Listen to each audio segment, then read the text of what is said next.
human farm. Lin Yi stared at the characters on the reconstructed document, a paralyzing chill creeping from his fingertips to the core of his soul. It matches everything Uncle Lin told us. The city we live in, the life we thought was ours. It has been a livestock enclosure from the very beginning. Chu Kai spoke with a haunting softness, his gaze fixed on something distant and terrible on the horizon.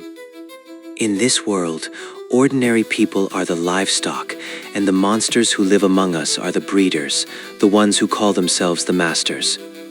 When a human reaches maturity, the monsters harvest us. Most are consumed locally, but the selection of high-quality humans, they are exported to other farms. Exported? You mean those who leave for university? Or the friends who get jobs in big cities? They aren't finding a better life. They're just getting sent to a new slaughterhouse. Lin Yi searched his friend's face for even a flicker of a joke, but found only the cold, hard weight of their reality. Chu Kai gave a slight, grim nod, his silence serving as the cruelest confirmation. That's the only logical explanation for why they disappear so completely once they leave. He pointed to a specific sequence of numbers stamped onto the corner of the file. And this number, 798, it isn't just a random code. It's a serial number for this farm. Nearly 800? Are you saying there are hundreds of these cities? Every one of them? A human farm? The sheer magnitude of the conspiracy felt like an invisible weight crushing Lin Yi's chest, stolen every fragment of breath. At least 798. Though given how well they've hidden the truth, I suspect the real number is far more staggering. Lin Yi clenched his teeth until his jaw throbbed. Everything he had believed in for 18 years was being shredded by a few sheets of paper. If humanity had been cattle since the beginning, what was the point of all their knowledge? Was human history itself just a convenient fabrication? A fairy tale told to keep the livestock calm before the slaughter? Uncle An found these materials right next to those skeletal remains. Chu Kai added, his voice dropping an octave. He paused, let the weight of the mystery sink in before continuing his analysis. That person must have discovered the existence of the human farm while they were still alive. They were trying to flee when they met their end. But for the life of me, I can't understand how someone with the key in their hand could simply die there. According to Uncle An, the skeleton was found incredibly close to the city's invisible boundary. Do you think the monsters caught him, tracked him down, and finished him right before he could cross over? Lu Linhai's question hung in the air, his eyes shifting toward the shadows of the surrounding woods. Chu Kai shook his head dismissal, his expression hardening with cold logic. If the monsters had been the ones to kill him, we wouldn't be holding these documents right now. They would have destroyed the evidence or taken it with them. It's just a damn shame that these papers were shredded when they were found. Uncle Lin managed to tape them back together, but we're still missing so much information. Lin Yi carefully pulled the pages from the folder. Up close, the meticulous work of reconstructing the torn documents was evident, jagged edges held together by yellowing adhesive. Fragments of sentences were lost forever, but enough remained to piece together a few desperate truths. Chu Kai leaned in, his finger landing on a particularly well-preserved section of the text. This part here, it explains how to activate the key. When you approach the city border, the center of the crystal will begin to glow with a deep red light. Once that crimson hue spreads to the entire device, you'll be able to pass through safely. There's something else too. Look at this, a detailed illustration of one of those things. Lin Yi turned the page, and the air seemed to drain from his lungs as he stared at the sketch on the reverse side. The drawing was a perfect, horrific likeness of the creatures he had encountered in the darkness. Every detail was captured with clinical precision, the long scythe-like forelimbs of a mantis and the writhing tentacles that mimicked an octopus, yet were lined with cruel backward-facing barbs instead of suckers. Repulsive insectoid legs supported the main mass, but it was the two gargantuan compound eyes and the serrated, circular mouth that truly chilled him into silence. The grotesque fusion of mismatched anatomy was so revolting that Lin Yi felt a sudden, sharp wave of nausea hit him. Below the image, a series of technical classifications were scrawled in a cold, precise hand. Freak species, mantis wolf category, wingless, intellect level, medium.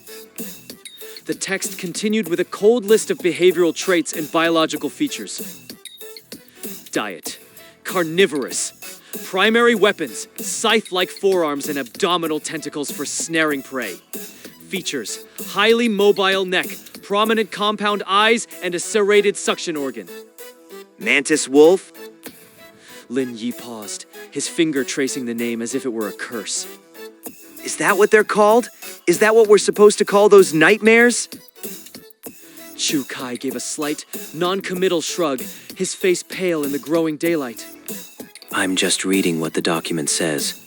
According to whoever researched them, that's their name. Lin Yi's fingers tightened around the documents, a restless energy buzzing in his veins as the weight of the information settled in. If someone took the time to map out their biology, it means they've been studied.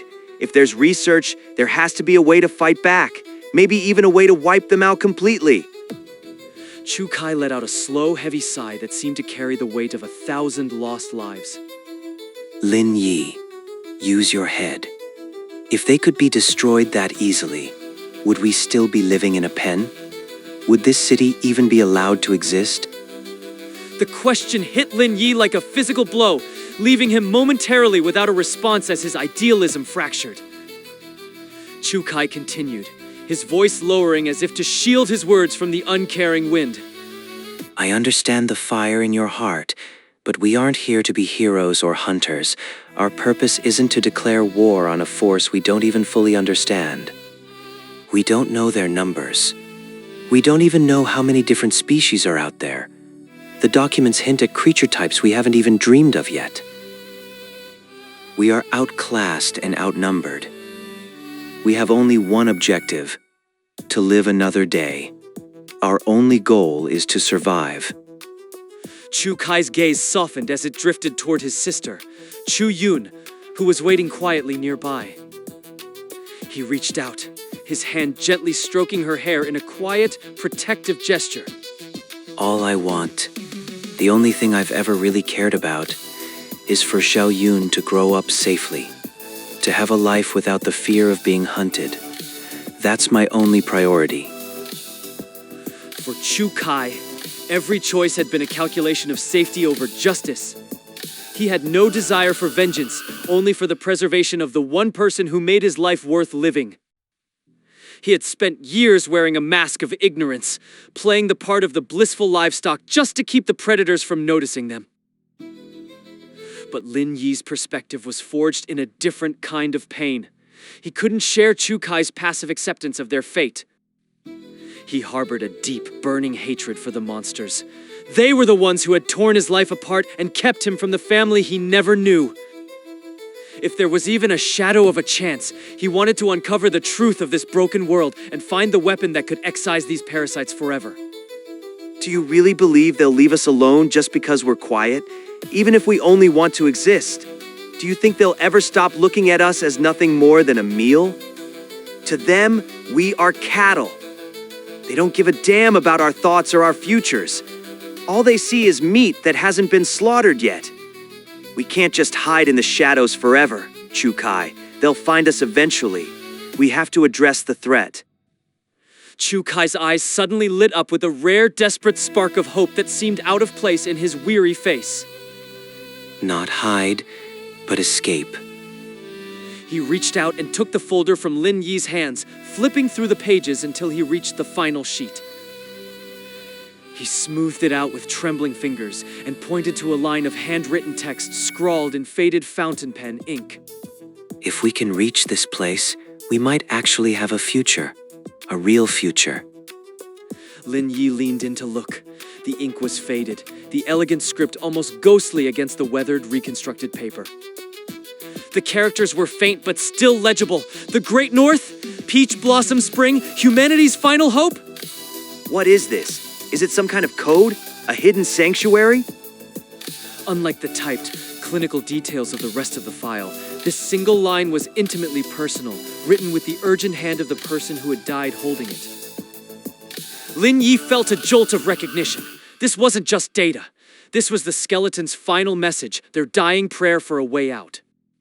It's a coordinate. North. We head as far north as we can. Chu Kai's voice possessed a new, feverish intensity that Lin Yi had never heard before. Somewhere up there has to be a sanctuary. A place where the monsters haven't reached. A peach blossom spring for the human race. If we can just find it, we can finally stop running. We can live the lives we were always meant to have. Have you lost your mind? That line was obviously added much later by someone else. And look at it. It ends with a question mark, not a set of coordinates. Lin Yi stared at his friend, his heart sinking as he realized the depth of the desperation driving Chu Kai's decisions. And how are we supposed to know if it's true unless we go and see for ourselves? Anything is better than staying here and waiting for our turn at the slaughterhouse. The argument was cut short in an instant, and Cheng Dao, who had been lying motionless on the jagged ground, suddenly sat bolt upright.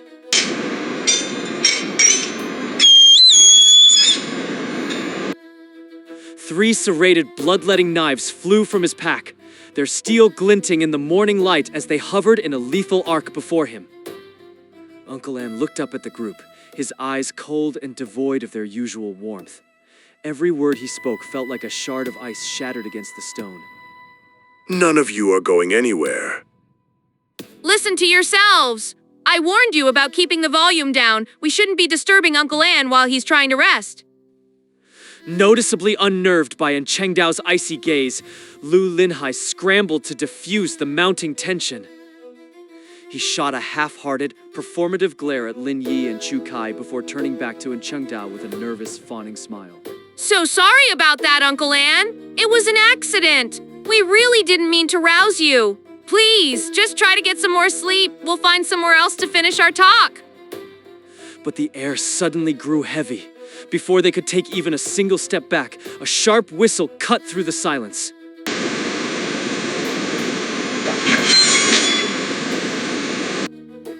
The bloodletting knives, which had been suspended in the air before Cheng Dao, were now flying directly at them. Lin Yi froze, his heart hammering against his ribs. He hadn't anticipated a sudden lethal strike from their supposed guardian. His reflexes failed him. By the time he realized he needed to move, the opportunity was gone. One of the wicked blades stopped just inches from his eyes. He could feel the cold radiating from the metal, waiting for the command to plunge into his skull. Lu Linhai was pinned in place as well. Another knife was pressed firmly against the soft skin of his throat. The slightest move would have resulted in a crimson spray. Uncle An, wait. Let's just talk. Please, put the knives away. Chu Kai alone had managed a desperate, clumsy dodge, his heightened senses giving him the split-second warning the others lacked. He sprawled awkwardly on the forest floor, having tripped over his own feet in his frantic rush to escape the initial arc of the blades. But the third knife hadn't missed. It had simply found a different target. It now hung in the air, pointed directly at the sleeping Chu Yun. No. Leave her alone. Seeing his sister's life hanging by a thread, Chu Kai ignored his own pain and scrambled back to his feet, shielding her with his body. And Cheng Dao stood up slowly, his eyes devoid of warmth as he surveyed the terrified group. I believe I made myself clear once before. None of you are going anywhere. And who decided that? Why the hell can't we leave? Keep your mouth shut. Chu Kai's voice cracked, sharp with the jagged edge of terror for his sister. He turned back toward the stoic figure of Cheng Dao, his eyes pleading yet guarded. What is it you're trying to achieve here? What do you want from us? Just look at you. And Cheng Dao said with a heavy, deliberate slowness. He braced himself against the ground and rose to his feet, the movement fluid despite his age. Crossing the short distance to Lin Yi, he reached down and snatched up the iron box that held their only hope, the key. You lot couldn't even manage to sidestep my knives. If you actually made it past the city limits, how long do you honestly think you'd survive? I have no interest in watching you walk blindly into a meat grinder. If you're destined to die, I'd rather it be by a human hand. At least that offers some shred of dignity compared to being livestock for those things. Despite the cruelty of his ultimatum, the three blades obediently hummed through the air, returning to their master. He stashed the knives back into his worn bag, secured the iron box, and lowered himself back onto the forest floor. He cast a sharp, sideways glance toward Lin Yi. And as for you, don't go inflating your ego just because you managed to put down one minor creature. Talking big is easy. Eradicate them? You're still just a child, barely even grown. Who exactly do you think you're going to destroy? And Chengdao's words were like shards of glass, cold, sharp, and impossible to ignore. Do you truly believe you're the first person in this world with a bit of strength or a spark of intelligence? Lin Yi's brow furrowed, a bitter taste rising in his throat. Much as he hated the delivery, the truth in those words was undeniable. Lin Yi wrestled with the burning desire to eradicate every last one of those monsters, but as he looked at the grizzled man before him, a sobering realization took hold. Was he truly the only one to have ever harbored such a dream? If these creatures were so easily vanquished, this city would have never been reduced to a literal human farm. And Chengdao pivoted his cold focus toward Lulin Hai. And then there's you. All physical power, not a lick of sense. If you'd stayed ignorant of the truth, you might have scraped by for a few more years. But now, with the knowledge you have, you're a walking corpse. You won't survive 3 days in the wild. Lulin Hai could only hang his head, a silent, weighted nod acknowledging the harsh reality of his situation. And Chengdao's gaze shifted to Chu Kai, who was still positioned protectively over his sister. You have potential, certainly. Your ability to spot the monsters and predict their moves is a valuable asset. But take a look at your sister. Can you honestly guarantee you'll be by her side every waking second, even if you are? If you're too weak to actually fight back, your senses will do nothing but give you a front row seat to her end. Attempting to leave with your current level of incompetence is a farce. Leave for what? To find a more scenic place to expire? If you're that eager to meet your end, just say the word. I'll make it quick so the monsters don't get the satisfaction. The brutality of Chengdao's assessment was matched only by its accuracy. Lin Yi and the others were left speechless, their defiance extinguished by the cold weight of the truth. Uncle Anne, we were wrong. We were arrogant. And Chengdao didn't even acknowledge the apology. He simply closed his eyes, his breathing evening out as if he'd already drifted back into an effortless slumber. Lin Yi remained where he was, staring at the motionless man on the ground. His thoughts were a tangled, chaotic nest of fear, ambition, and newfound humility. He eventually retreated to the base of a nearby tree and sat down.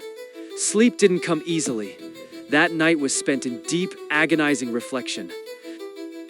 When the first light of dawn began to filter through the canopy, Lin Yi was already awake and on his feet. Lin Yi approached Chengdao with measured steps, his posture radiating a newfound resolve.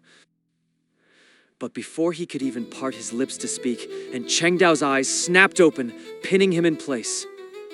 Something on your mind, boy? He didn't even bother looking up from the ground, his voice like the grinding of tectonic plates. Lin Yi lowered himself into a crouch beside the man, his eyes steady. Uncle Anne, I need a favor, a big one. I've seen what you can do. You're stronger than any creature I've encountered. I'm asking you, please teach me how to fight. And Chengdao finally tilted his head back, his gaze searching Lin Yi's face. Changed your tune, have you? Decided that leaving isn't such a grand idea after all? The plan hasn't changed. I'm still getting out of here. But not like this. You spoke nothing but the truth last night. In my current state, I'd be dead before I lost sight of the city walls. Leaving now isn't an escape. It's just a faster way to die. I'm done with being a victim. I want to reach a point where I don't see a monster and think about how to hide. I want to see one and know exactly how to end its life. The gravity in Lin Yi's voice was absolute. He lacked Chu Kai's early warning system, which made him far more vulnerable to a sudden, fatal encounter. He was tired of running. If the entire world had been claimed by these monstrosities, there was no safe haven to retreat to. His only option was to become a predator himself. A memory flashed through his mind, the sight of An Chengdao standing tall against a literal tide of monsters in another life. Had he not been wounded and burdened by two incompetent children, the old man would have likely walked through that horde unscathed. That was the level Lin Yi aspired to. He wanted that power. Count me in too! Lu Linhai's voice boomed from the side as he rushed over to join them. Lu Linhai scrambled to his feet, positioning himself shoulder to shoulder with Lin Yi, his expression earnest. I'm asking for the same thing, Uncle An. Please, teach me how to be of use. Looking back at everything we've been through, I've been nothing but a burden. I don't ever want to feel that kind of helplessness again while my friends are in the line of fire. And Chengdao remained silent for a long moment, his inscrutable gaze drifting over to Chu Kai. And you, boy, where do you stand on this? Chu Kai's eyes flickered to the sleeping form of his sister, Chu Yun. He didn't offer a verbal reply. Instead, he simply stepped forward, his silence a heavy, ironclad vow as he took his place beside his friends. Good. A shadow of a smile, rare and fleeting, touched An Chengdao's lips as he pulled himself up to his full height. The calculated aggression from the night before had served its exact purpose, stripping away their illusions and forcing them to confront their own limitations. Satisfied with the burning resolve in their eyes, An Chengdao didn't waste another moment. Their real training was about to begin. Over the subsequent days, he drafted a rigorous, custom-tailored training regimen for each of them, designed to exploit their strengths and shore up their fatal weaknesses. Lu Linhai lacked the semi-magical gifts that Lin Yi and Chu Kai possessed. His path to strength would be the hardest, a brutal, unglamorous grind focused entirely on raw physical transformation. Every day became a blur of steep mountain sprints, hauling heavy loads up jagged cliffs until his muscles screamed for release. But Lu Linhai possessed a stubborn, unbreakable will. Even when his body reached the absolute brink of collapse, he forced himself through one more repetition, his jaw locked in defiance. A strange phenomenon began to manifest. His body recovered at an almost supernatural rate. No matter how much damage he inflicted on himself during the day, he greeted every dawn completely refreshed and ready for more. Chu Kai's regimen was less about brute force and more about precision. He already possessed the eyes to see the danger coming. Now he needed the feet to escape it.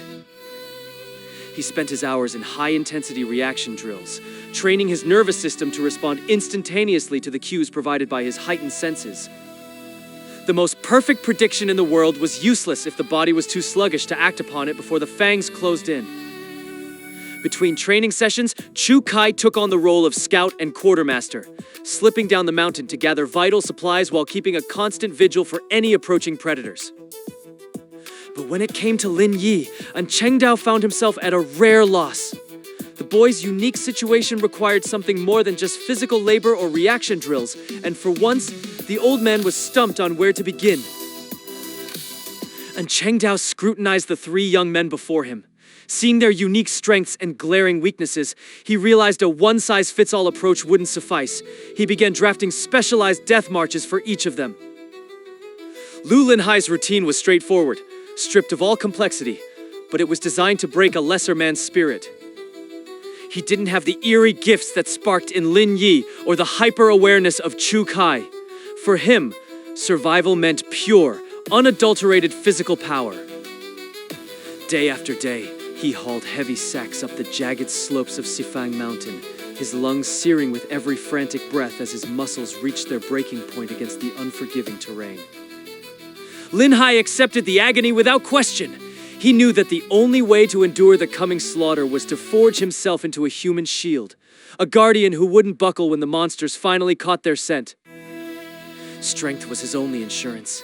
He needed to be able to sling his brothers over his shoulders and sprint through the dark, staying one step ahead of the inevitable Reaper.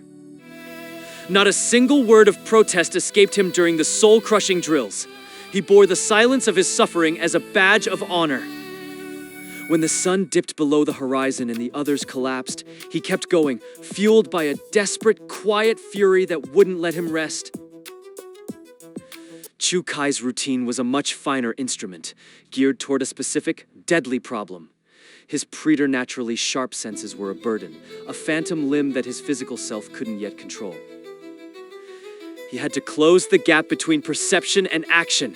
To do so, he was driven to scale the highest peaks of Sifang Mountain while the world was still draped in the cold gray sheets of pre-dawn. Every step up the treacherous rock reinforced the connection between his mind and his limbs. As the first pale rays of the sun bled over the horizon, he stood at the summit, forcing his eyes to cut through the swirling mountain mist and master the deceptive, shifting shadows of the new day. The brief respite was a fragile thing, shattered the moment, and Cheng Dao stepped forward to initiate the true test. And Cheng Dao took a coarse strip of cloth and tied it tightly over Chu Kai's eyes, plunging him into a void of darkness. Then, the trainer unleashed his powers, sending jagged steel blades screaming through the air, their metallic clatter forming a barrier of noise designed to drown out everything else. Amidst the chaos, Cheng Dao began hurling heavy stones with a speed that could easily crack bone. Chu Kai had to filter the deadly truth from the surrounding din, isolating the whistle of the incoming projectiles and snatching them from the air with absolute accuracy. It was a brutal necessity, the only way to weld his hyperactive senses to his physical reflexes. For Chu Kai, his acute awareness was a double-edged blade, a gift that demanded a heavy toll of sensory agony. His mind drifted back to their first nights on the mountain. Lin Yi had used just a trace of cologne, but to Chu Kai, it had been a chemical explosion that blinded his nose and left them vulnerable to the creatures lurking in the thickets. To strip away that weakness, Lin Yi's collection of scents was transformed into a weapon of training. Chu Kai was subjected to a barrage of sharp, stinging odors, forced to navigate the olfactory nightmare until he could distinguish his target through the overwhelming stench. When he wasn't training on the slopes, Chu Kai was sent down into the valley, making the treacherous hike to the outskirts every 3 days to scavenge for survival. He navigated the ruins like a ghost, using his heightened awareness to slip through the gaps between monster patrols and avoid a confrontation that would surely end in death.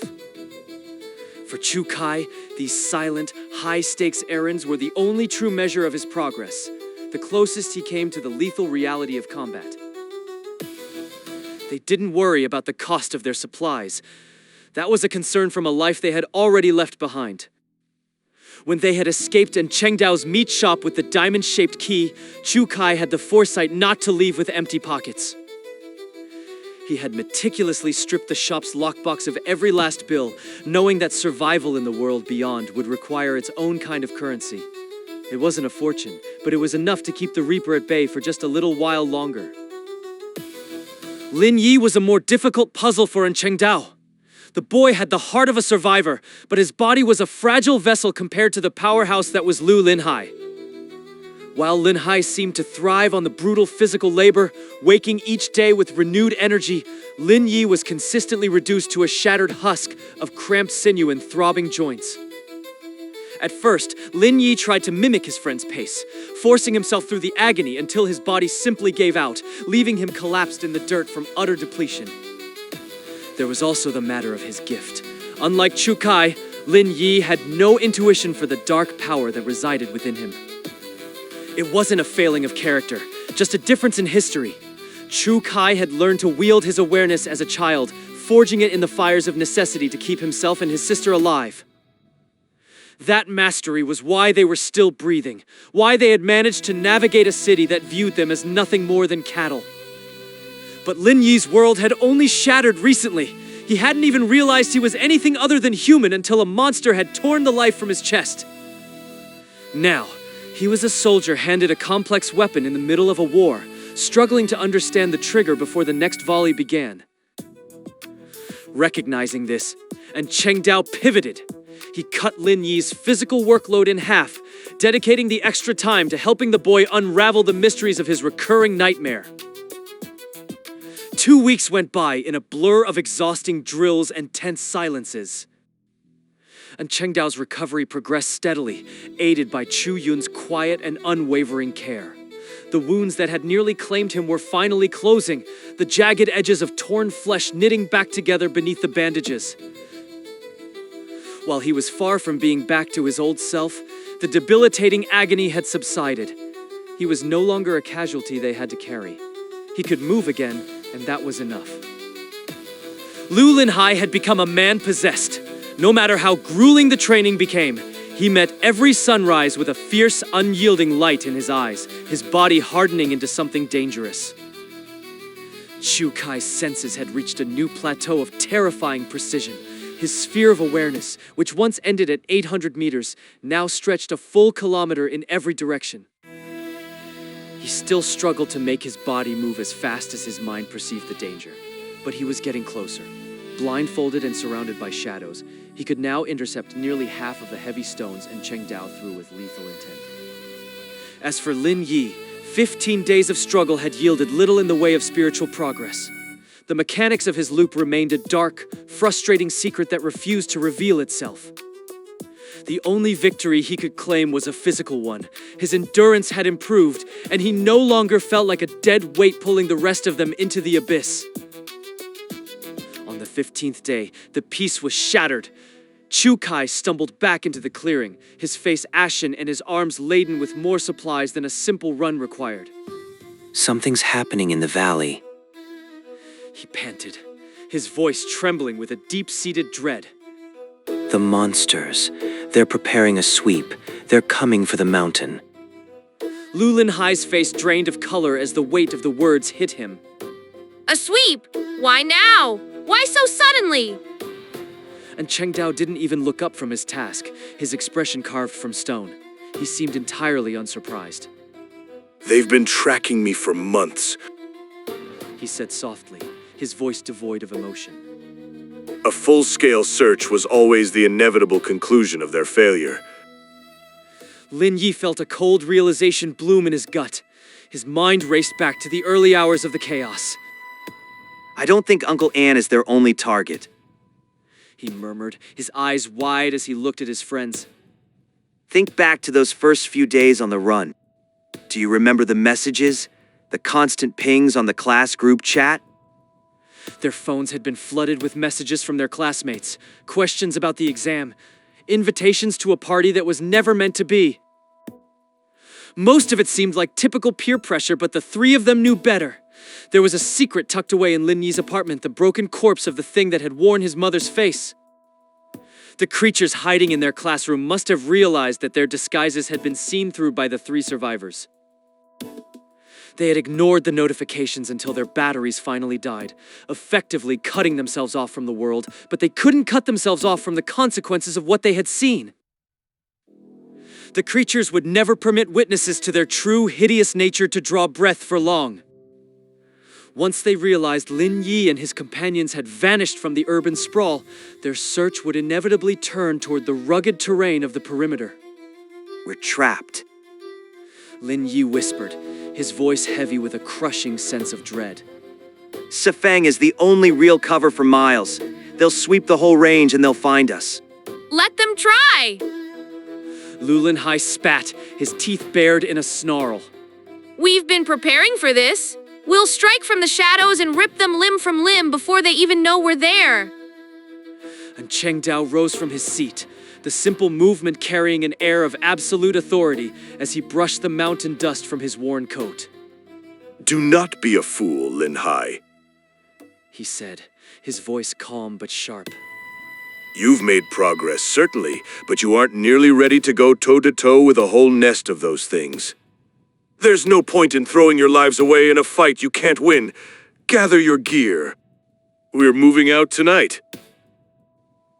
The journey across the jagged expanse of Sifeng Mountain was a grueling 5-day march, pushing them toward the relative unknown of the neighboring province. They didn't let the movement stall their progress. Every mile of the treacherous hike was treated as another opportunity to hone their skills, turning the harsh terrain into a moving training ground. They managed to vanish into the deeper wilderness just as the first scouts of the monster swarm began their climb onto the lower slopes of Sifang Mountain. The physical toll was immense, but the journey had been otherwise uneventful until they finally crested the ridge at the edge of the province. The sight that greeted them at the city limits was enough to drain the warmth from their souls, freezing the very blood in their veins as they looked down at what had been prepared for them. Are we finally at the border? Is this truly the edge of the city? Lin Yi stared into the dense, dark woods ahead. His heart hammered against his ribs, a frantic rhythm of hope and suffocating fear. 5 grueling days of travel had brought them here. Beyond this final stretch of timber lay the neighboring mountain province, and maybe, just maybe, their freedom. The world outside was a blank canvas of uncertainty, a void Lin Yi had never dared to explore until now. But the news broadcasts and sleek travel shows were all lies. With those skin-wearing horrors lurking in every shadow, reality likely looked nothing like the sanitized images from the screens. He couldn't shake the feeling that the monsters outside might be even more savage, even more monstrous than those they had left behind. Are you ready for this? Lu Linhai's voice shattered the silence. He was shouting as much to brace his own nerves as to rally the small group. Chu Yun's knuckles were white where she gripped her brother's sleeve. Tremors ran through her frame, yet her gaze remained fixed forward, unwavering. Chu Kai didn't flinch. He placed a steadying hand on his sister's head, his silent touch promising a protection he wasn't sure he could provide. Lin Yi stole one last glance back at the path that had led them here. The city was long gone, hidden by distance and darkness, but the echoes of his parents' betrayal felt as fresh as if they had occurred only moments ago. Farewell, he thought, bidding a silent goodbye to the life he once knew and the boy he used to be. The boy who had spent 18 years within those walls is gone. Lin Yi was left with only the mission and a future he couldn't see. It's time. Let's move. And Cheng Dao reached into his pocket and drew out the angular key. His expression was grim, the weight of their survival resting in his hands. Stepping into the shadows of the woods, the key began to pulse. A weak, bloody light emanated from its facets, illuminating the surrounding bark with an eerie glow. Look at that! It's actually glowing! Lu Linhai pointed a trembling finger at the crystal, his voice cracking with a mixture of excitement and terror. The key! It's finally reacting to something! The deeper they ventured into the forest, the more vibrant the light became. The crystal was no longer just glowing. It was throbbing with an intense crimson energy. The records were right. Lin Yi watched the light fill the crystal and thought about the freedom that lay just beyond its full bloom. Soon, they would be out. The light fully consumed the crystal, a blinding beacon in the woods. But as they neared the threshold, the world suddenly tilted. A sickening vertigo seized Lin Yi, his balance failing him. Nausea flooded his senses. His skull felt like it was being crushed by invisible hands, and the world dissolved into a smear of colors. The pain wasn't just physical. It felt as if his very identity was being shredded, his essence being yanked through a keyhole into another time. He tried to scream, to reach out to the others, but his throat was paralyzed. His limbs hung uselessly at his sides as he was swallowed by the void. Panic flared in his mind. What is this? Have they found us? Is this some kind of specialized trap? No, that couldn't be it. Chu Kai would have warned them if creatures were near. Something else was at play here. Fury and despair warred in his heart. They were so close! After everything they had endured, why was the world being snatched away at the very last second? Everything went white. When the mist finally began to thin, 2 shadows solidified. They were familiar, agonizingly so. Their faces were masks of warmth, sporting the same gentle smiles he had trusted his whole life. They were clapping enthusiastically, their mouths moving in silent, rhythmic joy. The soft, orange glow of candlelight danced in the gloom. Then, a melody began to drift through the haze, a cheerful, upbeat tune that felt jarringly out of place. Lin Yi recognized the tune instantly. For years, it had been a herald of happiness. Now, it was a death knell, a haunting reminder of the day everything shattered. This song didn't signal a celebration. It signaled the start of his eternal cycle of terror. Happy birthday to you. Happy birthday to you. Your happy birthday, son! Come on, make a wish. Blow out the candles. The white fog dissolved in an instant. Lin Yi's consciousness slammed back into his body, the sudden clarity jarring his senses. He blinked, finding himself at the dining table. Across from him sat his parents. One look at their smiling faces made the hair on his neck stand on end. Yer? Son, what's with that look? Is something the matter? It shouldn't be possible. These people, his parents, had been struck down by Chengdao's blade. He had seen them die. Yet here they were, breathing and whole. The cake, the candles, the decorations. It was his 18th birthday. He was back. The loop had reset yet again. June 10th. The very day his long nightmare had first begun. That's right, Year. It's your big day. Your 18th birthday. The sound of his father's voice was like an electric shock. Lin Yi recoiled, knocking his chair back as he scrambled away from the table, nearly collapsing in his haste. Yer, careful. You'll hurt yourself if you keep moving like that. How? How are you both here? You're supposed to be dead. His thoughts were a chaotic whirlpool. Why now? Why this day of all days? Vivid images of the forest, the key, and the red light flashed before his eyes. They had been at the very edge of freedom. One moment he was about to leave, and the next he was back in this suffocating dining room. The most logical conclusion was his own death. Had some unseen monster killed him in the woods? Lin Yi shook his head. No, that didn't feel right. He pushed the thought away. No, something was different. He didn't feel the usual lingering trauma of a violent end. There had been no monsters in those final moments, no claws, no fangs. He hadn't felt the sting of a blade or the crushing weight of a predator. Maybe his power had evolved. Could it have activated autonomously to save him from an unknown threat, much like it had for Chengdao during that desperate fight? A profound sense of defeat washed over him. A crushing weight settled in his chest. All that effort, all those weeks of survival and planning, all for nothing. The grueling training, the nights spent in fear on the mountain slopes, all of it had been erased. He was back at square one. Despair threatened to swallow him whole.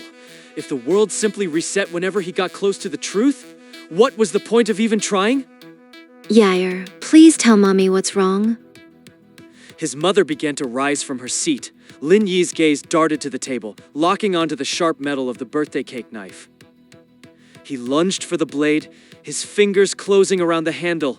He held it out before him, the steel trembling as he pointed it at the monsters wearing his parents' faces. Don't come any closer. Stay back. Yair, son, what are you doing with that? Are you unwell? Put the knife down, Year. You're scaring us. What's gotten into you? They watched him with wide, worried eyes. But as Lin Yi scanned their pupils, he didn't see the glint of hunger or the twitch of a monster ready to strike. He saw only genuine, human concern. Enough with the games. Drop the act already. Lin Yi's voice was a jagged bark. He was chest heaving, desperately trying to rein in the terror that threatened to unmask his own resolve. He hadn't spent those weeks in the wilderness for nothing. He was stronger, faster, more lethal. While he might not be able to slay two matured monsters in close quarters, he was confident he could outrun them. I know exactly what you are. You're monsters. Nothing but skin-wearing freaks. The words came out cold and sharp. He didn't blink, his resolve hardening as he laid out the truth. June 10th. In his previous life, this was the day they had intended to feast on his marrow. He knew the schedule of their hunger. Pretending to be their son was a luxury he could no longer afford. He would rather face their true hideous forms than another moment of this domestic charade. But the response he expected, the guttural roars and the rending of flesh, never came. Instead, the air in the room grew heavy with a confusing, human-like silence. Monsters? His mother froze mid-sentence, her expression shifting from worry to genuine bewilderment. Yer, what are you talking about? What monsters? I haven't a clue. His father shook his head slowly, his brow furrowing as he tried to make sense of the outburst. Is this from one of those violent games you're always playing? The ones with the creatures? Yer! Look at me! What's happened to you? His father's confusion seemed painfully real. He looked at Lin Yi like he was a stranger or a loved one who had suddenly lost their mind. The exams! They've been too much, haven't they? You've pushed yourself too hard, and now you're breaking. Hospital! We're going to the hospital right now! The decision was sudden and firm. His father stood up, the authority of a concerned parent overriding the tension of the moment. Come on, son! Let's get you checked out. We'll find out why you're saying these things. Yes, that's exactly right. The hospital. His mother's face brightened with a frantic sort of hope. She nodded vigorously, her eyes never leaving Lin Yi. Don't worry, honey. Mommy and Daddy are both right here. You're going to be okay. Everything will be fine. Lin Yi stood paralyzed, his mind racing. This wasn't how it went. This wasn't the script. Why weren't they trying to kill him? Lin Yi's accusation hung in the air like a curse, but the transformation he expected never triggered. No claws erupted from their fingertips. No secondary mouths tore through their throats. They simply stood there, human and vulnerable. The keys? Where are the car keys? His father's voice was sharp with panic. He was already moving toward the hallway, his hands patting his pockets in a desperate search. The shoe rack, dear? You always put them right there by the door. His mother's reply was immediate, her voice steadying even as her eyes remained locked on her son. His father didn't wait. He scrambled to the foyer, his fingers fumbling with the metal ring on the rack. Without another word, he yanked the front door open and vanished into the hall, the sound of his footsteps echoing down the corridor. I'm going to bring the car around. Just bring him down as soon as you're ready. We're heading straight to the emergency room. It's okay, Yer. Mommy's going to take you to see a doctor now. His mother began to close the distance between them, her steps slow and tentative, like she was approaching a wounded animal. I said stay back. Don't you dare take another step. Lin Yi raised the cake knife again, his knuckles whitening. Every fiber of his being was screaming that this was a trap, a more sophisticated way to lower his guard. Please, Yer, you're scaring me. Please put that down. Large, shimmering tears began to track down her cheeks. Her breathing was shallow, her distress appearing so raw and genuine that Lin Yi's own resolve began to flicker. He stood there, caught between the memory of their gore-slicked faces and the weeping woman before him. The world felt like it was splitting in two. Is this real? Is this some new layer to the nightmare? Or have I finally lost my mind? There's nothing to be afraid of. Mommy's right here. She didn't stop. Even with the blade pointed directly at her heart, she kept coming. There was no fear in her eyes, only a bottomless, protective love. I've got you. No matter what's happening in your head, I'm never going to leave your side. Her fingers gently closed around his wrist, her touch warm and solid. She eased the knife from his trembling hand and pulled him into a tight embrace, her hand rhythmically patting his back just like she used to do when he was a child. Let's go find some help, okay? Just hold my hand. We'll get through this together. She interlaced her fingers with his, her grip firm and reassuring. She led him toward the door, her voice a soothing balm against his chaotic thoughts. His internal alarms were screaming. This didn't match any of his previous loops. The patterns were broken. Every shred of logic he had built over the last half-month was being pulverized by the mundane reality of his mother's touch. Was it possible that his actions had fundamentally altered the timeline? Or was the loop itself degrading, leaking truths he hadn't seen before? If they were the same creatures as before, Why pass up such a perfect opportunity? Why play the role of the concerned parent so perfectly even when exposed? The terrifying thought took root. What if the monsters, the gore, the repeated deaths, what if none of it was real? What if this was the only truth? Lin Yi looked at his mother's profile as she led him out of the apartment. Something had changed. He just didn't know if it was the world or him. The memory of the dark woods replayed in my mind like a broken film reel, frame by agonizing frame. I searched every shadow, every twisted branch, hunting for something, anything that felt wrong, but there was only silence. Come along, Year. You're looking so pale. Mommy is going to take you to the hospital right now. Her hand was light on my arm, helping me as we hurried across the pavement toward the parking lot. Every brush of her skin made my breath hitch, but she felt human. I watched her like a cornered animal, waiting for the skin on her face to ripple, for the teeth to sharpen, but she didn't turn. There was no hunger in her reach, only the familiar, suffocating warmth of a mother's touch. The family car pulled up beside us, the engine idling with a low, steady hum. My father leaned out the window, his face etched with a look of genuine concern that felt like a slap in the face. It's okay, son. Take a breath. Your mother and I don't care about the exam results. We aren't going to blame you for anything. Even if you failed this time, there's always next year. We can just try again when you're ready. That's right, Year. Don't carry that weight on your shoulders. Passed or failed, you're still our boy, and that's all that matters. Next year? The words echoed in my skull, hollow and terrifying. They weren't supposed to be talking about the future. They were supposed to be carving me open right now. Were they really monsters? The creatures that had butchered me in a dozen different timelines. Were they just a fever dream? A nightmare brought on by the pressure of the exams? Maybe it was all a hallucination. Maybe the loops, the blood, and the claws were just my mind fracturing under the weight of expectation. Maybe the reality I was staring at, the concern, the car, the love, was the only thing that was real. Get in the car, son. Let's get you to a doctor and make sure everything is okay first. I won't be able to rest until you've had a proper checkup. The worry in their eyes felt like a warm hearth in the middle of a blizzard. For the first time in an eternity, the ice in my chest started to thaw. Logically, if they were truly those things, they would have struck the moment I confronted them. They wouldn't be playing house. They wouldn't be wasting time on comfort. I searched their eyes again, desperate for even a flicker of that monstrous, animalistic greed. But there was nothing. Only the soft, caring gaze of my parents. In that single, fragile moment, I felt my resolve shatter. Maybe I had been wrong. Maybe I was finally safe. The door opened with a heavy metallic click, and I climbed into the back seat, the upholstery feeling strangely cold against my skin. Yair, what was that you were saying earlier?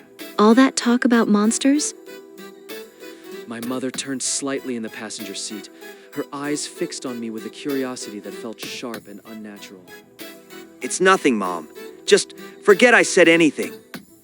I didn't have the strength to explain. The whole thing sounded like the ravings of a madman, even to my own ears. A sharp, mechanical snap echoed through the cabin. The doors had locked. My father sat motionless behind the wheel. The engine remained silent, the car a dark, airless box in the shadows of the parking lot. You mentioned monsters! The warmth was gone. Their voices were no longer parental. They were cold, hollow, and stripped of every human inflection. Outside, the parking lot lights began to die, one by one, as if the darkness itself were swallowing them. Soon, only the dim dome light above us remained, casting long, wavering shadows across the front seats. They began to turn. It was a slow, agonizing movement. Patches of skin began to flake away from their necks, peeling off in wet, grayish strips to reveal the raw, pulsating tissue beneath. The faces I had known my entire life were gone. In their place were two horrific insectoid visages, their mandibles twitching and their eyes glowing with a sickening, predatory light. Is this what you meant? Panic surged through me like a jolt of electricity. I lunged for the door handle, pulling it with everything I had, but the mechanism was dead. I was trapped. They didn't strike. Instead, they unhinged their jaws and let out a sound that wasn't human, a piercing, high-pitched screech that felt like a serrated blade across my nerves. The sound was a physical weight, crushing my skull until I felt something inside me snap. A wave of white-hot agony tore through my body, as if I were being shredded from the inside out. The world dissolved into a blur of red and black as the pain became too much to bear. My vision flickered, and then everything went dark. Are you ready? Lin Yi's voice cut through the fog in my mind like a siren. I jolted awake, my heart hammering against my ribs, only to find myself standing once again at the threshold of the deep woods. Let's go. And Chengdao reached into his bag and produced the key, its surface beginning to pulse with a faint, rhythmic light. He took a step toward the trees, but I lunged forward, my hands trembling as I grabbed him. Wait, stop! I turned to Chukai, my voice high and frantic.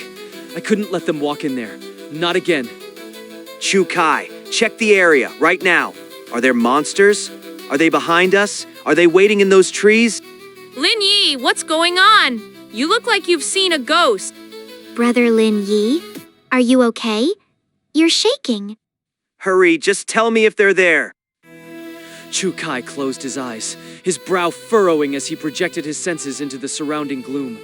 The silence felt heavy, suffocating. Finally, he shook his head, his expression confused. Nothing. I don't sense a single creature. The woods are empty. That's impossible.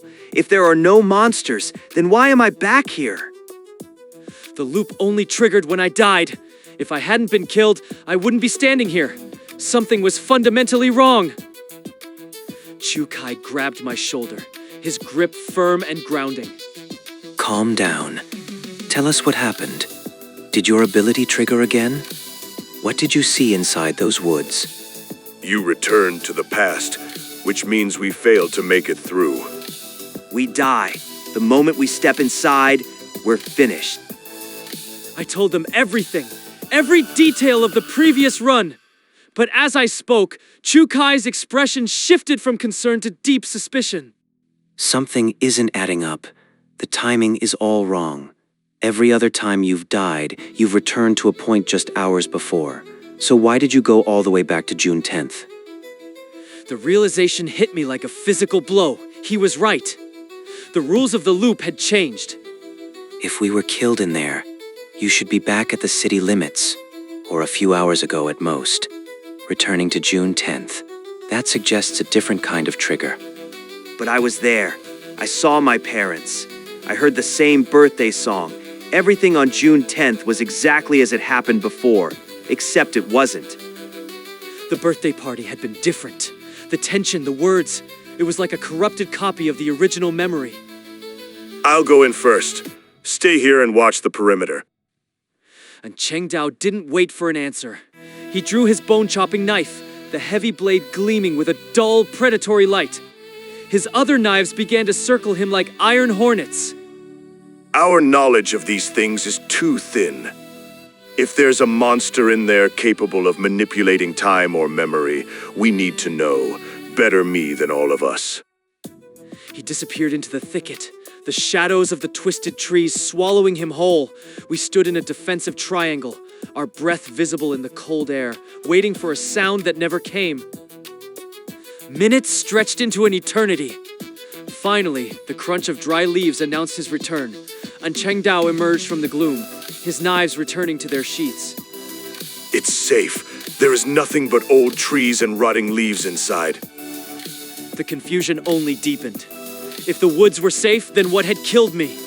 What was the source of the pain that had torn my soul apart? We move together. The key is ready. We entered the forest, every sense on a hair trigger. But as the crimson light of the key began to fill the darkness, that familiar, sickening dizziness struck again. It wasn't just physical pain. It was the feeling of my very existence being unraveled, of my soul being pulled through a needle's eye. And then, The darkness came for me once more.